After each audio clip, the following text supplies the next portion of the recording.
Vamos, hermanos, a orar por un momento al Señor. Padre nuestro, hoy nos has concedido otra vez, desde las primeras horas de la mañana, meditar en tu carácter y agradecemos que nuestras vidas estén en las manos todopoderosas y sabias de nuestro Dios. Gracias por Cristo, nuestro Salvador, aparte del cual solo habría sobre nosotros una expectación de juicio. Gracias por el Cordero de Dios, por su obra completa en la cruz, cubriendo nuestras iniquidades y pecados. Y gracias por tu Espíritu, que el Padre, el Hijo ha enviado a nosotros para concedernos todas las cosas que Cristo ganó en la cruz. Concédenos esta mañana seguir entendiendo tu consejo. Guíanos, tómanos de la mano, Señor, y no nos dejes a expensas de nuestros propios recursos para entender la palabra. Todo esto pedimos, Señor, en Cristo Jesús. Amén. Y amén.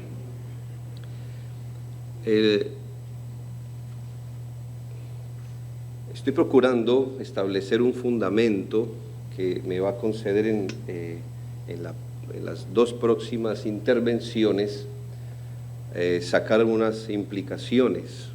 El día del Señor empezamos a tratar de ubicar el tema de la soltería para irnos desplazando un poco y ubicar la soltería en el Señor. Es nuestra esperanza como pastores que no solo ustedes se conviertan en buenos escuchas de la palabra de Dios, sino que ustedes también puedan directamente leer de la palabra de Dios y aprender. Esto es, que nuestra expectativa como pastores es que cada uno, aún los jóvenes creyentes, aprendan ellos mismos a ir a la palabra de Dios, cuán necesario es. No es lo uno o lo otro, son ambas cosas, es aprender a escuchar la palabra de Dios, pero también aprender a acceder a la palabra de Dios. Y sin duda, todo joven, toda persona que lee la Escritura acerca de este tema va a tener que tropezar en 1 Corintios capítulo 7. ¿Y por qué uso la palabra tropezar? Porque 1 Corintios capítulo 7 es muy probablemente el texto que más hable de la soltería en específico. Claro, tenemos ejemplos, tenemos principios por toda la palabra de Dios, pero 1 Corintios capítulo 7 probablemente es el texto que más dice a los solteros, los solteros, los solteros, aún las solteras.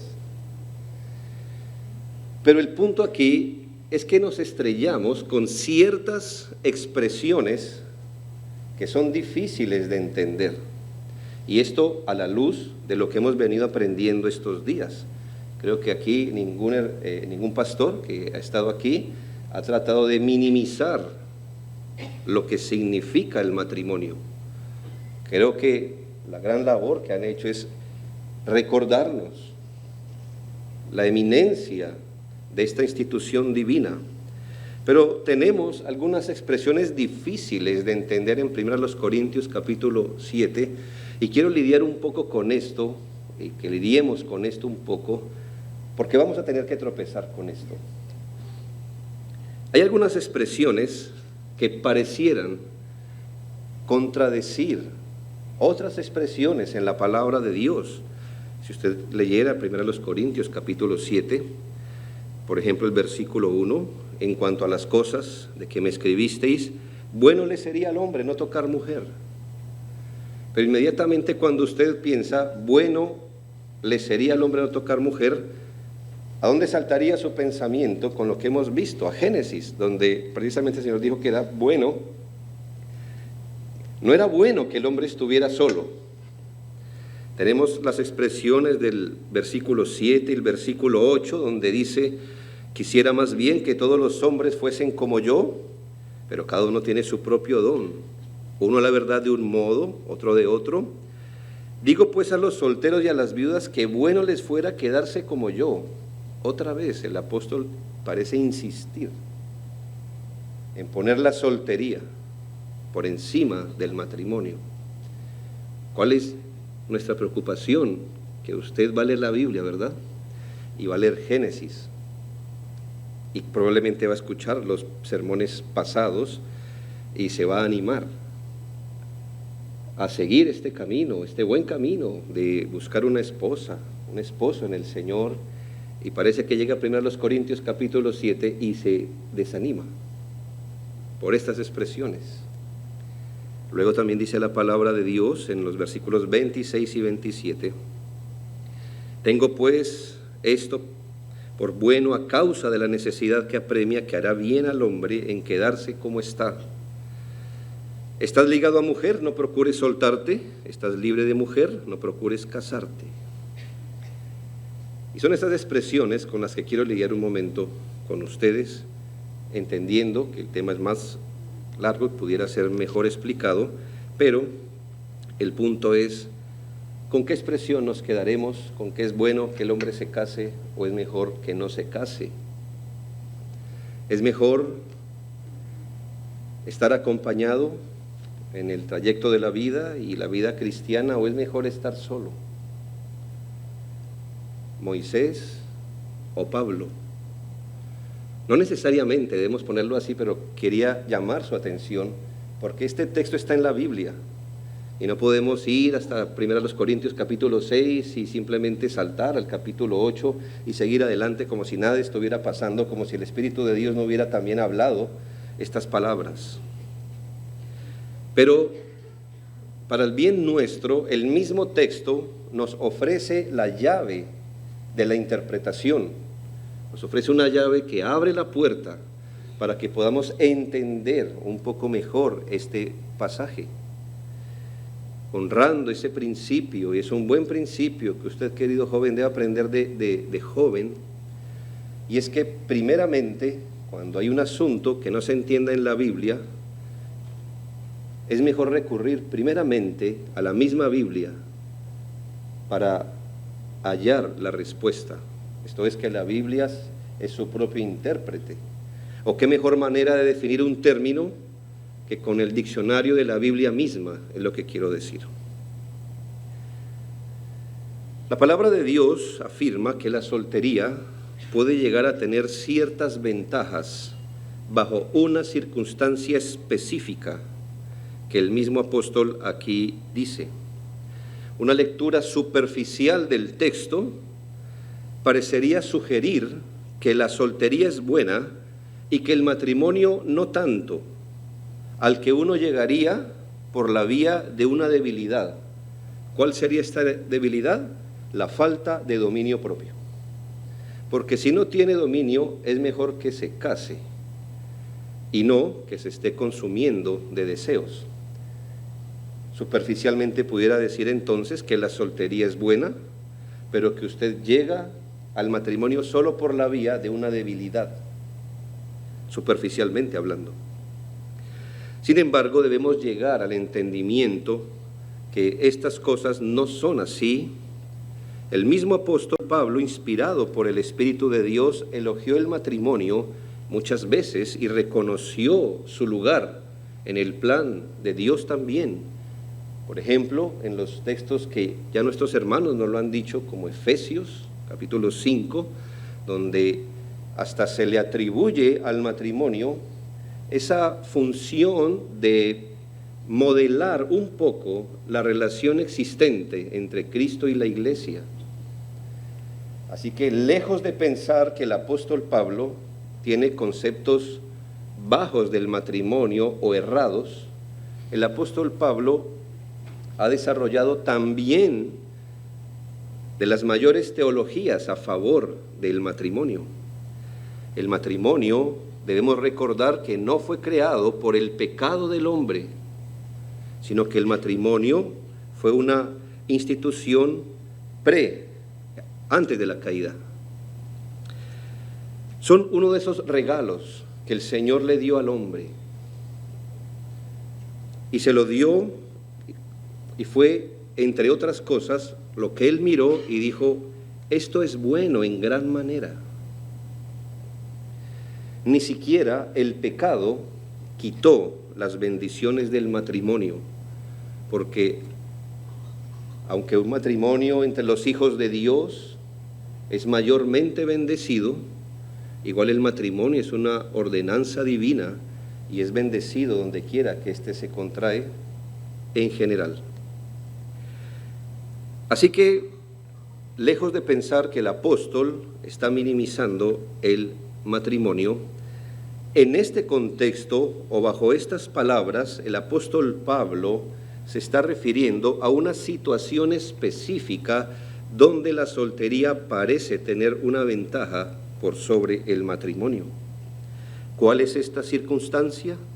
¿Cuál es el marco específico donde el apóstol dice tales palabras muy sugerentes? Bueno, le sería al hombre no tocar mujer y cosas por el estilo. Para saber cuál es ese marco particular o circunstancia específica donde la soltería pudiera dar algunas ventajas a favor o contrastándolo con el matrimonio, debemos ir a los versículos 25 y 26, donde el apóstol explica: en cuanto a las vírgenes, no tengo mandamiento del Señor, mas doy mi parecer como quien ha alcanzado misericordia del Señor para ser fiel. Y aquí está la llave. Tengo pues esto por bueno a causa de la necesidad que apremia, que hará bien el hombre en quedarse como está.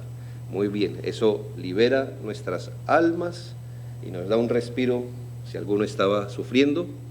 Y es que las expresiones, estas expresiones dogmáticas que usa el apóstol deben ser entendidas bajo esta circunstancia específica. ¿En qué circunstancia le haría bien al hombre en quedarse como está? Bueno, él dice, esto sería bueno a causa de la necesidad que apremia. La mayoría de intérpretes cercanos a nuestras doctrinas interpretan que bajo ciertas circunstancias, especialmente las que Pablo tenía en mente cuando, por la inspiración de Dios, escribió Corintios, bueno le sería al hombre no tocar mujer. ¿Qué es esto de la necesidad que apremia? Varias versiones de la Biblia traducen esta misma frase como debido a los tiempos difíciles que vivimos, o a la presente aflicción, o a la crisis actual, o a alguna restricción, malestar, aflicción, calamidad, probablemente. Le debo recordar que esta epístola es escrita aproximadamente para el año 57 después de Cristo en Éfeso. Desde la aparición de nuestro Señor Jesucristo, los judíos empezaron una persecución sistemática contra el camino, es decir, contra el cristianismo. Luego de la resurrección y ascensión de Jesucristo, los apóstoles van por el mundo que ellos conocen y llevando la palabra de Dios, encontrando, hermanos, resistencia, no una resistencia, y permítame la palabra, no encontraban bullying cuando iban a predicar. El asunto era a mayor escala. El asunto es que creyentes como usted y como yo, cuando se confesaban cristianos, eran objeto de algunos tratos que empezaron progresivamente a ser más peligrosos para su integridad.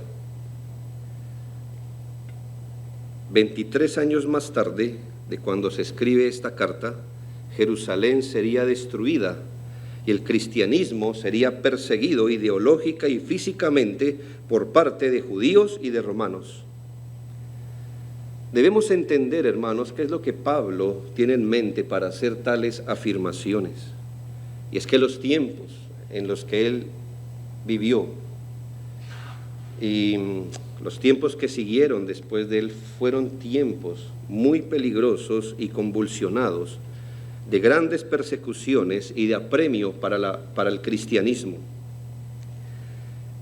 Si a esto usted añade la información que derivamos del contexto de la carta a los Corintios, nos damos cuenta que muchos matrimonios se estaban destruyendo, no porque no se podía entender el marido y la esposa o por algunos desacuerdos. Lo que estaba ocurriendo muy probablemente es que cuando una persona venía a Cristo, personas eran abandonadas por sus cónyuges por profesar la fe. Ese era el crimen. Por Hebreos entendemos que muchos hasta eran despojados de sus bienes y perseguidos con rudeza. Son cosas que usted y yo no sabemos qué es. Ni siquiera se nos ha dado a probar una cucharada pequeña. Pero debe saber que al comienzo del cristianismo hubo hombres y mujeres que pagaron un gran precio cuando todavía no había subsidios gubernamentales para lidiar, por ejemplo, con una anciana que por profesar la fe fue dejada por su esposo y por sus hijos, arrojados a la mendicidad probablemente. Muchos creyentes estaban siendo maltratados por causa de la fe. Y lo que parecía mermar la capacidad de los creyentes para servir al Señor bajo esas circunstancias. Nunca se está diciendo que un matrimonio no pueda estar firme y buscando al Señor bajo esas circunstancias, pero hermanos, es cierto que en esos días, de salir corriendo para salvar la vida, de ser restringidos y despojados, muy probablemente en tiempos de comer menos, y asuntos similares, la soltería pudo haber llegado a tener ciertas ventajas bajo esa circunstancia. Usted debe ser consciente de esto, porque no es la misma circunstancia en la que hoy se desarrolla la soltería, ni siquiera la soltería en el Señor. Y usted no pudiera tomar ese texto y decir, bueno, le sería al hombre no tocar mujer, mientras lo que usted tiene en la cabeza es el próximo viaje o el próximo teléfono que comprar. De eso no se trataba al comienzo, y esto no fue lo que dio origen a estas frases. Entienda que familias se estaban destruyendo, que por causa de la fe había una opresión real, fuerte, y el apóstol, mirando esa circunstancia, ese apremio, de que muy probablemente, porque él habla de un tiempo que parece ser urgente, cosas deben ser hechas con urgencia. En ese contexto sería mejor estar solo, porque probablemente usted no iba a morir de viejo. Probablemente usted iba a ofrendar su vida, como muchos cristianos, por la causa del Evangelio. Entonces era mejor trabajar inminentemente para el Señor, para su reino, porque usted no sabía si estaba asistiendo su último día del Señor en ese pequeño grupo de creyentes. Y aquí se pone entonces la perspectiva grande, es la perspectiva del reino de Dios, el avance del Evangelio, el señorío de Dios extendiéndose sobre los corazones, que al comienzo pareció ser muy, muy dramático. El Evangelio tuvo que abrirse paso, hermanos. Hoy estamos comiendo del fruto, pero cuando se sembró el cristianismo, se sembró con lágrimas. Hoy podemos estar comiendo un fruto agradable, pero se sembró con dolor. El sostenimiento de la verdad en una sociedad impía costó. cuando el Evangelio empezó a penetrar en culturas paganas. Hoy el cristianismo está conviviendo en medio de culturas paganas, pero hubo un momento donde tuvo que penetrar esas culturas, esas costumbres. Situaciones apremiantes, restricciones penosas. El apóstol Pablo, el predicador del domingo, fue apedreado a mitad de semana. ¿Entiende qué es eso? No tenemos ni idea qué es eso. Al menos en esta parte del mundo no tenemos ni idea qué es eso. El predicador que sabe que hoy va a predicar, pero no tiene certeza si va a dar el próximo sermón, como el apóstol Pablo. Esta es la llave de la interpretación para que no tropecemos en esas frases y no usemos las sentencias que aquí están, que parecen decir, es mejor la soltería que el matrimonio, o por supuesto, pero en una circunstancia específica. De tal forma que no podemos hacerla una norma para excusar, bueno, yo soy como dice el apóstol, es mejor solo, ¿verdad? Bueno, ¿estás viviendo esa circunstancia? Probablemente pudiera, quizás, aplicar a esto. De lo contrario, tendríamos que tener cuidado a la hora de implicar esos textos de forma tan directa a nuestra vida. Precisando este asunto, quisiera avanzar hacia un asunto más positivo, porque el apóstol Pablo sigue adelante en su argumentación. El punto es que aunque no estemos viviendo esta condición, no por eso podemos decir, como no estamos bajo esta circunstancia, como no estamos bajo esta necesidad que apremia, entonces 1 Corintios capítulo 7 no es relevante para ningún soltero, no. Aún y así, creo que podemos derivar algunos principios que bien aplican para la soltería en el Señor. El apóstol Pablo enseña que el soltero no debería hacer de su soltería un fin en sí mismo, como el casado no debería hacer de su matrimonio un fin en sí mismo, sino que nuestra condición de creyentes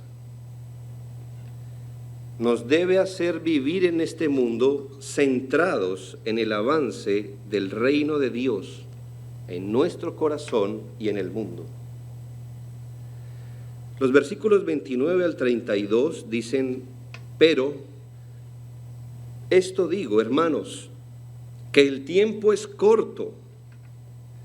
Resta pues que los que tienen esposa sea como si no la tuviesen, y los que lloran como si no llorasen, y los que se alegran como si no se alegrasen, y los que compran como si no poseyesen, y los que disfrutan de este mundo como si no lo disfrutasen, porque la apariencia de este mundo se pasa. Quisiera pues que estuvieseis sin congoja. El apóstol habla tanto a los solteros como a los casados y pone todas estas realidades en una perspectiva mayor. Y es que si bien da por sentado que la soltería y el matrimonio son providencias legítimas y buenas en el Señor, todo esto debería ser vivido teniendo en perspectiva lo que nuestro Señor Jesucristo catalogó como la búsqueda del reino de Dios y su justicia. ¿Para qué estamos aquí, hermanos? Es decir, ¿para qué Cristo o para qué fuimos llamados por Dios a Cristo? Fuimos llamados, hermanos, para casarnos y darnos en casamiento. ¿Ese es el fin principal del hombre? El fin principal del hombre es buscar una buena mujer, buscar un buen matrimonio o disfrutar su soltería. Estas cosas son legítimas, hermanos, pero nunca es el fin principal del hombre. Y como creyentes también tenemos unos valores que superan todos los aparejos temporales Y el Señor lo dijo claramente, y estas palabras no han perdido su vigor ni su aplicación para nosotros hoy. Y es que si usted es discípulo de Cristo, usted tiene una meta en esta vida, y es la búsqueda del señorío de Dios, de su justicia, tanto en su corazón como en el mundo. Este es un lenguaje particular y el apóstol usa este lenguaje sugerente, que los que tienen esposa sea como si no la tuviesen. Otra vez toca entender el texto, hermanos, porque Pablo no está diciendo que para usted ser un buen cristiano casado debería ser un poco irresponsable en los asuntos domésticos. ¿Por qué? Bueno, porque los que tienen esposa debemos ser como si no la tuviéramos. ¿Me hago entender? Otra vez, nunca olvide que hay una llave de interpretación que nos va a ayudar a entender. Así que este no es el versículo al que un esposo desobligado pueda apelar para dormir tranquilo. No, una esposa irresponsable. No es eso. El matrimonio es una institución seria. El apóstol dice, honroso sea en todos el matrimonio. Pero en la perspectiva del reino de Dios, del para qué fuimos llamados a Cristo, no debemos hacer del matrimonio, por piadoso y honorable que sea, un asunto en sí mismo. Un asunto en sí mismo, en el que nos ocupamos por perfeccionarlo tanto a una costa de los intereses del reino y muchas veces en su detrimento. Los pastores somos testigos cada tanto que un hombre era buen cristiano hasta que se casó.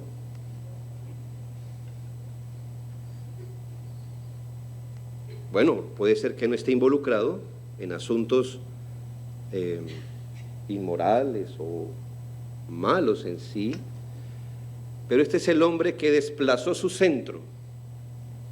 Su eje cuando llegó a Cristo era claro, el reino de Dios, su justicia, pero ahora tiene familia y ahora desplazó ese centro y puso su familia.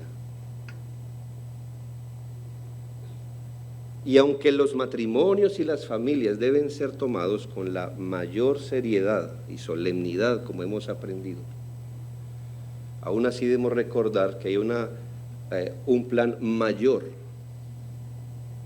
una procura mayor para la que fuimos usted y yo enlistados en el ejército de Cristo, y es avanzar su reino y su justicia. Todo cuanto el Señor nos da debe ser considerado un medio para alcanzar el mayor fin y no un fin en sí mismo. El medio no puede convertirse en un fin. Vemos que el matrimonio es un medio. ¿Por qué?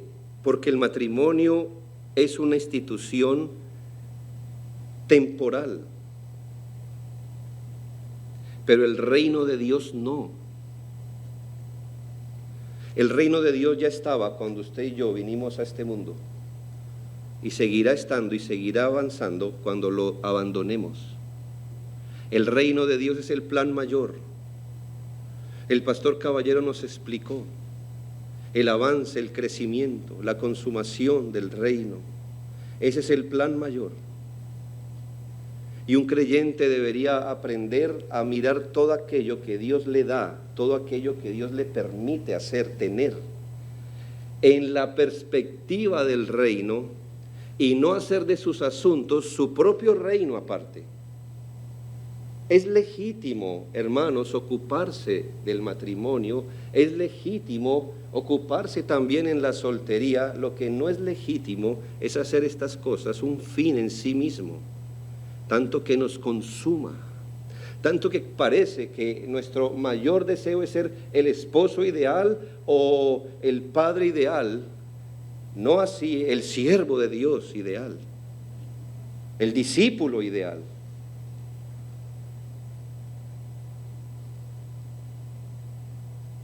Les recuerdo, y en esto el Señor fue sabio, para comunicarnos que aún esa bella institución llamada matrimonio y familia no es permanente, y nos lo ha hecho saber porque la muerte dará fin a esta institución. Pero la muerte no dará fin al reino de Dios. Este seguirá, este seguirá. Por supuesto que el matrimonio fue dado para bendecirnos, para que haya disfrute y deleite, por supuesto. Pero todavía estos dones deben caer en un segundo lugar, cuando como cristianos todavía tenemos un llamado principal, y es buscar al Señor, su justicia. Un matrimonio fuera de su lugar, o ponderado de una manera distinta o desequilibrada, puede llegar a ser un poderoso distractor, como también la soltería puede llegar a ser un poderoso distractor de la fe, un consumidor de fuerzas y de recursos que el soltero generalmente invierte en sí mismo, porque él como que ha intuido que está bien, cuando llegue el matrimonio tendrá que ajustar mejor su vida, su espiritualidad, quizás sus recursos, su tiempo, pero que por ahora, mientras es soltero, sí puede vivir como un hombre egoísta, de forma antropocéntrica, disfrutando de las cosas de este mundo, que el apóstol Pablo dijo, la apariencia de este mundo que pasa, y dejando pasar sus mejores años quizás, los años de mayor vigor, para invertirlos en el reino de Dios. Todas las estructuras de este mundo pasarán, y aunque podamos legítimamente disfrutar, no hay que poner el corazón en sus disfrutes, de tal forma que subordinemos nuestro primer y principal llamado. No podemos aferrarnos con todas nuestras fuerzas a esposo, a esposa, a hijos. Ellos pasarán pronto, todo pasará pronto.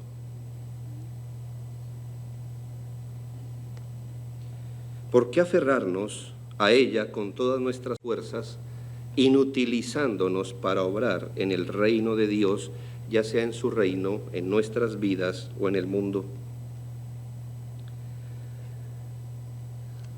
Quiero que entienda que el texto no está diciendo que podemos ser irresponsables con la familia, sino que además de nuestras responsabilidades altas, nunca deberíamos olvidar nuestro fin principal. Cuando llevar la cruz o esa exhortación perdió valor entre nosotros, cuando la vida se nos convirtió en el matrimonio, en la familia o en la soltería, ¿a qué horas perdimos el centro? ¿A qué horas perdimos la abnegación y la sacrificialidad por el reino?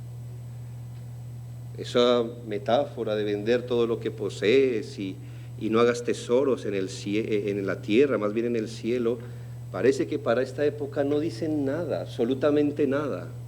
Están como restringidos a hacer parábolas para misioneros que viajan al África o a India, pero que no tienen que ver nada con nosotros en un mundo tan cómodo como el que nos tocó vivir. Estoy casi seguro que esta es una de las épocas más fáciles externamente para ser un cristiano.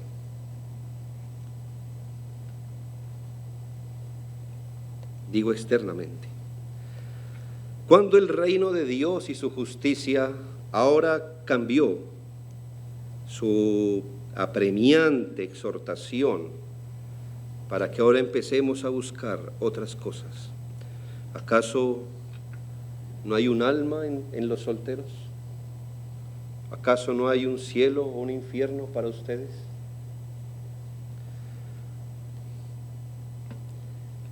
Cada uno de nosotros necesita afrontar honestamente y responder seriamente a la pregunta: hasta qué punto valoro el reino de Dios.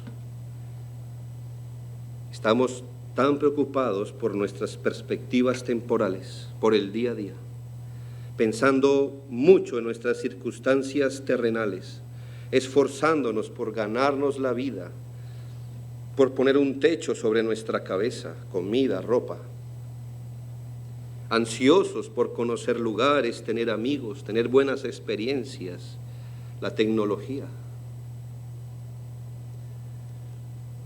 Muy probablemente olvidando que todo esto, si puede tener un lugar apropiado, debe siempre estar subordinado porque Cristo tiene los primeros derechos sobre nuestra alma.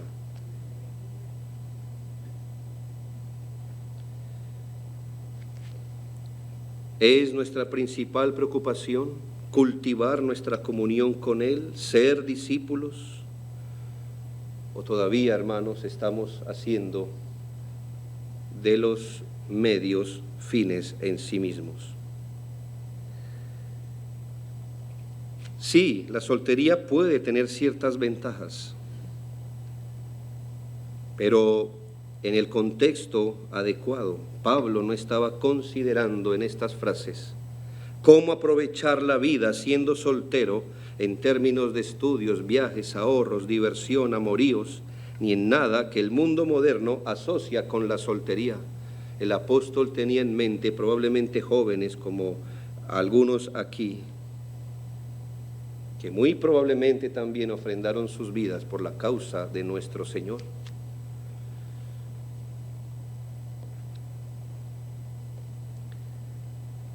Pero también el apóstol, buscando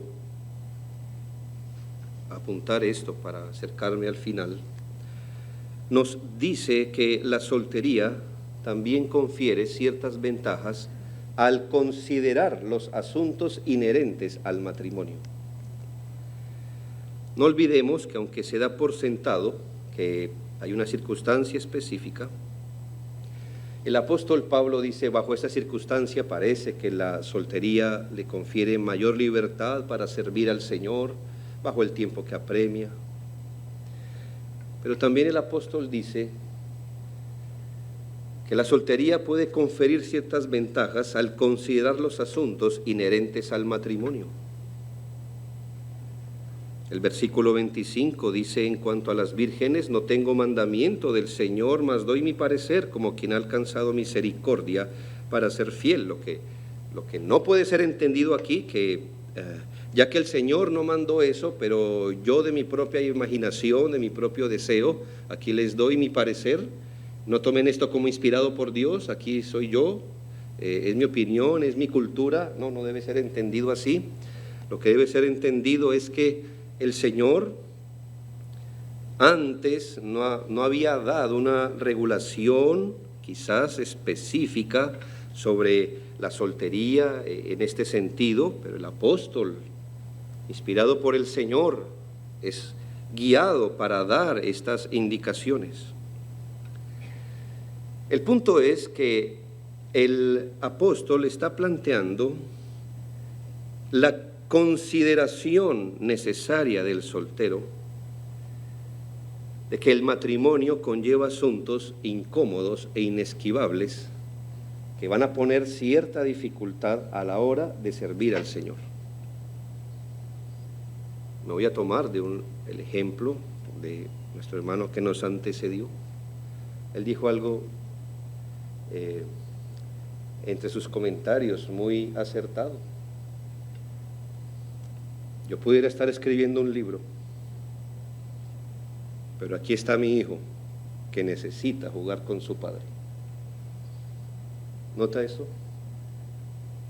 Creo que él convive con ese deseo en su corazón. Probablemente el Señor le dé la capacidad de escribir ese libro. Probablemente no. ¿Qué lo detiene por ahora? Que hay asuntos inherentes al matrimonio que son inesquivables. Somos finitos, solo pensamos con una mente, nuestras fuerzas son limitadas nuestras vidas corren rápido.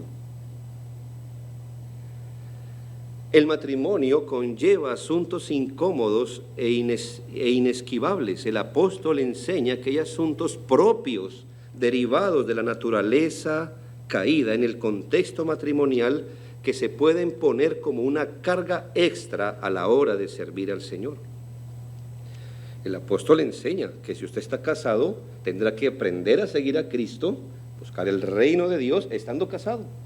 Es decir, además de las responsabilidades que tiene como discípulo, ahora ha adquirido una familia, unas responsabilidades, y no puede elegir lo uno o lo otro, sino que ambas cosas ha de cumplir, incluyendo los asuntos incómodos del matrimonio.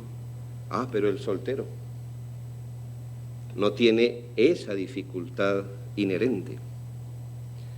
En nuestros países creo que es muy común que, por ejemplo, maridos no creyentes le prohíban a mujeres a asistir a la iglesia.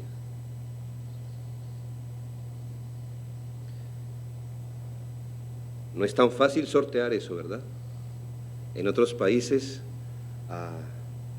no es tan fácil sortear eso. Como que tomo mi auto, encojo los hombros y al fin me voy a donde quiero ir. No, en otros países del mundo el asunto no es fácil. Hay asuntos inesquivables que el soltero ni se le ocurre que vivirá, pero que son propios del matrimonio. Y por eso el apóstol dice, yo no le voy a decir si se case o no, pero considérelo bajo esa perspectiva. No está pensando en cómo soy más libre para hacer de mi soltería un asunto en la carne, no, sino tenga esto en perspectiva, tiene que servir al Señor. Hay asuntos importantes, considere lo que puede venir aquí. Hay distracciones, hay asuntos incómodos.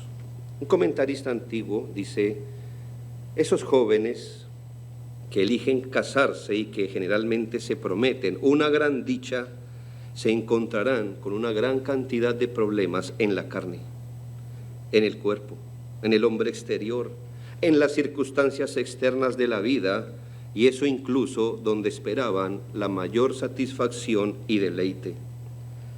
Además, esto puede extenderse a todas las penas, problemas y angustias que acompañan el estado matrimonial.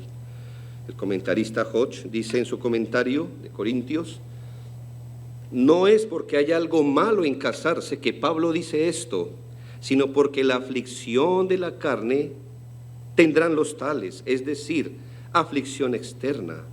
Se trata de aflicciones que necesariamente han de acompañar el matrimonio en tiempos de dificultad. El objeto de que trate de disuadirlos del matrimonio es ahorrarles estas aflicciones. Es verdad, hermanos.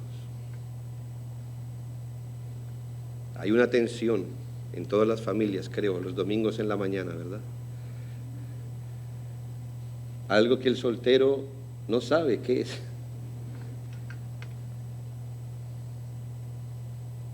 Probablemente un hombre casado tenga que aprender a esforzarse más aún para que al llegar a congregarse el día del Señor, su mente esté donde tiene sentado el cuerpo.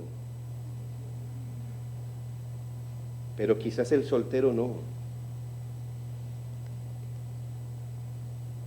porque no tiene ese tipo de aflicciones. Hay muchas cosas que algunos las experimentarán.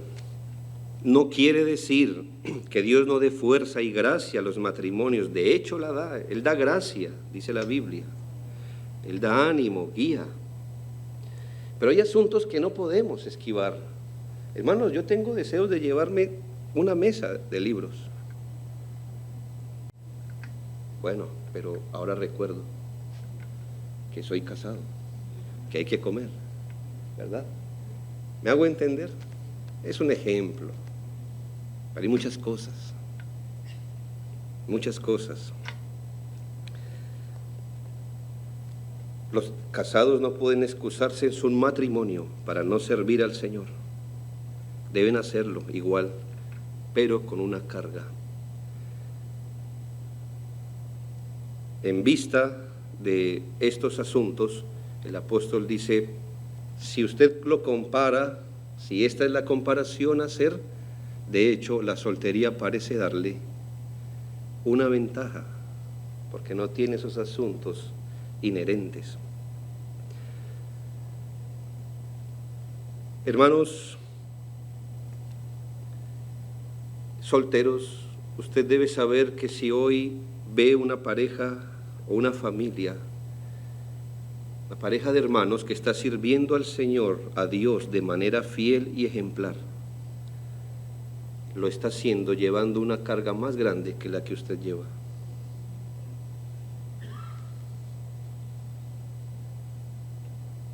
Mire las personas alrededor que están sirviendo y se va a dar cuenta que son casados. Es decir, que además de su propia ocupación, lidiar con su propio corazón, lidiar con su propia familia, todavía el Señor les da la gracia para servir.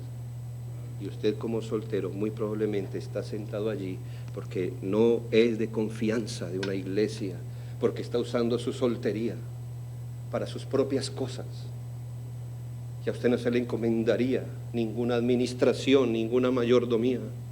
Sepa que ese hermano casado que está sirviendo lo está haciendo con un esfuerzo doble, con una abnegación aún mayor, porque él tiene que, esta mañana, para estar aquí, ha tenido que hacer esto y lo otro con su familia, y aún así estar aquí y servir, y probablemente estar aquí hasta cuando usted se vaya.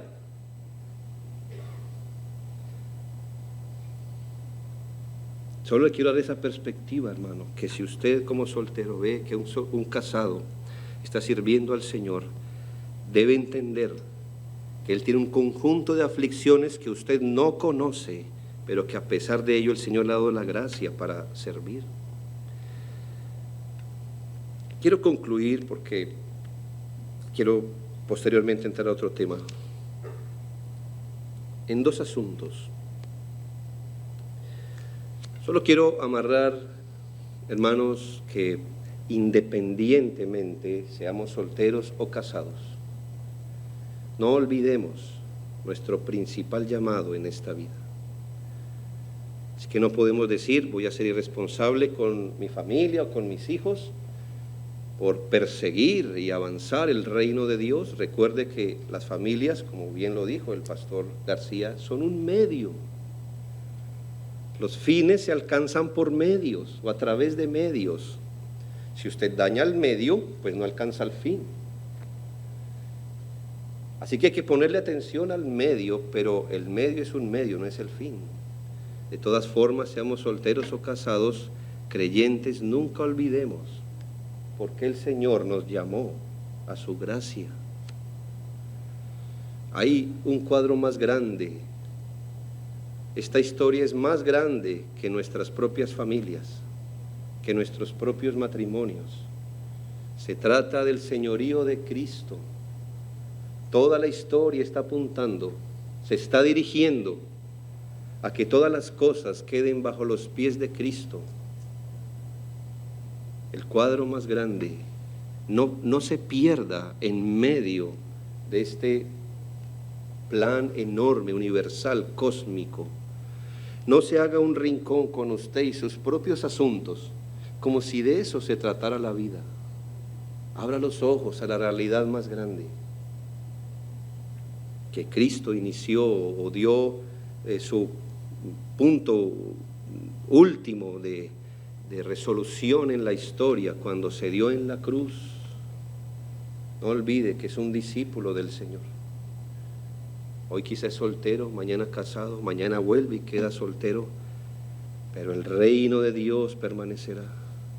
Los padres, a veces con alegría y a veces con dolor, debemos aprender que los hijos son un préstamo. No tenemos hijos, ahora los tenemos, ahora se van. Pero usted tiene todavía su profesión de fe y usted debe seguir. y avanzar con el reino de Dios, independientemente sea soltero o casado. Lo segundo que quiero concluir es esto. Los solteros deben saber que a la luz de este texto, los casados que permanecen en el Señor y perseveran, pese a que por estar casados su condición les pone más cargas, a aquellos que trabajan en el Señor, aquellos que tienen tiempo y energía para dedicar a la causa del reino, lo hacen con una medida importante de gracia. Quisiera pues que los solteros tuvieran mayor simpatía por sus hermanos casados. Si usted es un creyente soltero y una pareja de creyentes casados, usted es compañero de viaje de ellos, pero usted debe saber que él está caminando con más carga que usted. Y usted debe tener cierta simpatía por estas personas. Yo sé que a veces es molesto, que este hermano llegó tarde, que me incomodó, pero tenga simpatía porque él está lidiando con cosas que usted apenas conoce de oídas. ¿Puede usted como soltero simpatizar con los casados y ayudarles en sus cargas?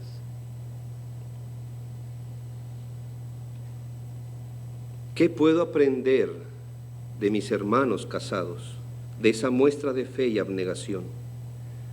¿Puedo orar más por ellos, asistirlos en sus necesidades, fortalecerlos, animarlos? A aquellos que sin dejar de servir al Señor también tienen que ocuparse en sus familias y en sus propias vidas. Oh, queridos jóvenes, tengan ojos para ver las necesidades de su propia iglesia local, de sus propios hermanos de peregrinaje. Muy probablemente una madre esté enferma. No es su caso, ¿verdad? Usted puede vivir como soltero con eso. Tengo un hermano en la iglesia enfermo, no importa. Ya alguien lo visitará, probablemente otro casado lo visitará. Usted no tiene esas cargas inherentes. Se debería esperar más bien que una persona libre de estas cargas hiciera mejor la obra de nuestro Señor en estas cosas. Por darle solo un ejemplo, tan centrados en sí mismos y lamentablemente tan centrados en entretenciones, en su minimundo, que hasta han olvidado lo que significa misericordia quiero.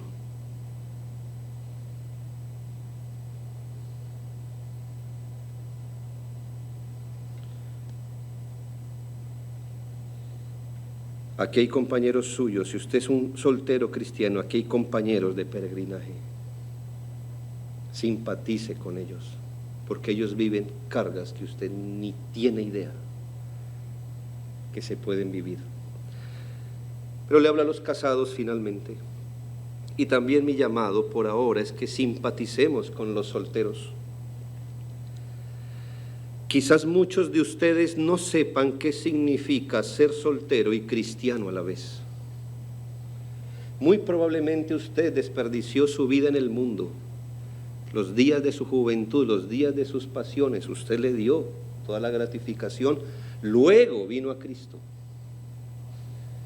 Pero quizás usted nunca sabe lo que significa ser un joven, ser soltero y llevar la cruz. Solo quien ha pasado por ahí lo sabe. Probablemente no haya considerado la presión con la que vive un soltero cristiano, la tensión de un soltero cristiano, las pasiones que tiene que refrenar. Él no quiere fallar como cristiano ni en las decisiones de su vida, pero la Biblia le ha dicho a él que es débil. No puede fallar en este momento de su vida, pero no tiene las fuerzas para triunfar. Usted como casado cristiano, que ya está resguardado de muchas cosas, debería simpatizar con estas ovejas tiernas del rebaño del Señor. Probablemente usted no sepa qué es seguir a Cristo solo, porque usted ya era casado cuando llegó a Cristo, o pronto tomó una pareja. Pero hay personas, solteros, que tienen que seguir a Cristo solos, solteros. Quizá usted no lo sepa, pero como todos es una providencia que requiere ayuda y simpatía del pueblo de Dios. A veces desarrollamos un pensamiento demasiado crítico sobre los que caminan solos, llevando la cruz de Cristo. Pero, ¿puede usted ayudar a un soltero? ¿Puede, además de orar por ellos, animarlos, fortalecerlos y cooperarlos para que sigan al Señor? Muchos apreciamos que en la época de adolescencia o juventud, un casado nos haya abrazado con gracia y nos haya dado esperanza y nos haya encaminado en los caminos del Señor. Sea usted ese casado. Él hace habitar en familia a los solos. Sea eso para ellos. Caminemos, hermanos, hacia la eternidad. Somos compañeros de viaje. Unos se irán más pronto que otros. Nuestras condiciones de peregrinar son particulares. Pero aquí está un pueblo. Busquemos simpatía, tomémonos con gracia de la mano, acompañémonos a la gloria. Porque para ninguno, hermano, soltero o casado, el camino es llano, todo es empinado. Que el Señor, hermanos, nos ayude en estas cosas y que nos dé la gracia de implicar todo aquello que quizás esta mañana no se pudo decir. Oremos. Padre, gracias por bendecirnos. Gracias por las consideraciones de estas escrituras. Pero te pedimos, Padre, sabiduría, gracia, para que cada uno considere su propia condición en la que fue llamado a Cristo, para que cada uno podamos ajustar nuestras vidas bajo el señorío de Cristo en la condición en que el Señor nos ha llamado y podamos simpatizar unos a otros, unos con otros, pues como creyentes somos compañeros de viaje. Entre nosotros hay hombres, mujeres experimentados por tu gracia, que todavía necesitan a un compañero. Hay ovejas tiernas, el rebaño del Señor con ovejas que caminan lento. Oh Padre, que podamos simpatizar con ellos también. En este camino, Señor, hacia tu gloria, mientras mantenemos con firmeza los principios del reino de nuestro Señor. Concédenos esto por Cristo, nuestro Señor y Salvador. Amén y amén.